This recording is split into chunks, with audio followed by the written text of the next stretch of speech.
एक प्रश्न बार बार आता है, उसमें हमें तो कोई संदेह नहीं है जो आपके सानिध्य में संत जन रहते हैं, बट बाहर जो जनसाधारण लोग जो ईश्वर को ही मानते नहीं है, जो दिव्य शक्तियों को जानते नहीं है महाराज जी, तो हम आपसे इस पे प्रकाश चाहते हैं कि क्या सच में दिव्य शक्तियां होती हैं, चमत्कार होते हैं, उनका हाँ प्रभाव होती है, सिद्धियां होती हैं? हाँ, दिव्य शक्तियां होती हैं, दिव्य चमत्कार होते हैं, उनका प्रभाव होता है, पर उसके लायक हम हो जाएं तभी हम देख पाएंगे ना, हमारी सामर्थ्य हो जाए।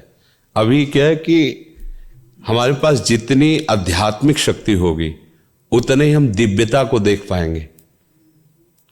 जैसे अध्यात्म में उसकी स्थिति भगवत स्वरूप में तन्मय है, तो जितने बड़े महापुरुष हैं, प्रहलाद जी, नारद जी, अंगिरा जी, बड़े बड़े, वो महापुरुष उसके सामने आएंगे, बात करेंगे, वो उनसे बात करें, पर यही बात हो रही है, आप सुन थोड़ी पाओगे, क्योंकि आपकी श्रवणेंद्रिय पार्थिव विषय में लगी हुई, उसकी योग्यता नहीं आई है।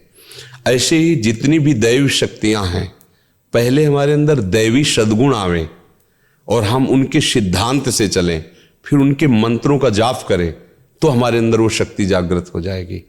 अगर हमारे अंदर शक्ति नहीं तो हमें सब ड्रामा लगेगा, सब हमें नाटक लगेगा कि हमें क्यों नहीं दिखाई देता।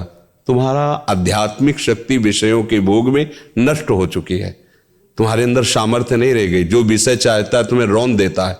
अब तुम दिव्यता को कैसे अनुभव कर पाओगे? उसके लिए तो भागवतिक शक्ति से संपन्न होना पड़ेगा, तभी तो उस दिव्यता को जान सकते हो। तो मंत्र हैं, उनकी सिद्धियां हैं, चमत्कार हैं, दिव्यताएं हैं, पर उसकी योग्यता आप में होनी चाहिए, देखने की तो है। मंत्र की शक्ति, दैवी चमत्कार तभी जब आप में दैवी सद्गुण हो। अब जो जितना पवित्र होकर जितना लक्ष्य किया उतना जान गया और उतने में ही वो प्रकाशित हो गया, तो वो झूठा नहीं है।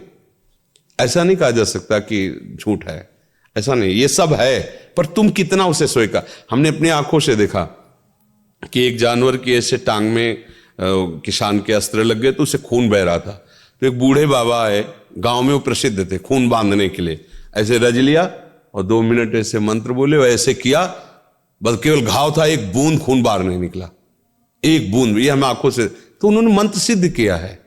तो ऐसे मंत्र शास्त्रों मंत्र हैं जो छोटे छोटे कार्यों की, छोटी छोटी बातों की सिद्धि, पर जब भगवत प्राप्ति का लक्ष्य होता है तो ये बड़ा लक्ष्य है, फिर इन सब छोटी बातों को स्वीकार नहीं किया जाता।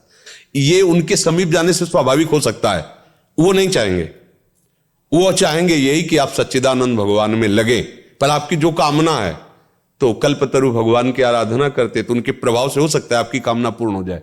उनका आशीर्वाद इस बात का नहीं होगा, आशीर्वाद ये होगा कि मंगल भवन प्रभु में आपका मन लग जाए और आप भी भक्त बन जाएं, तो आप सदा सदा के लिए दुख से निवृत्त हो जाएंगे। पर ये नहीं कि चमत्कार नहीं है।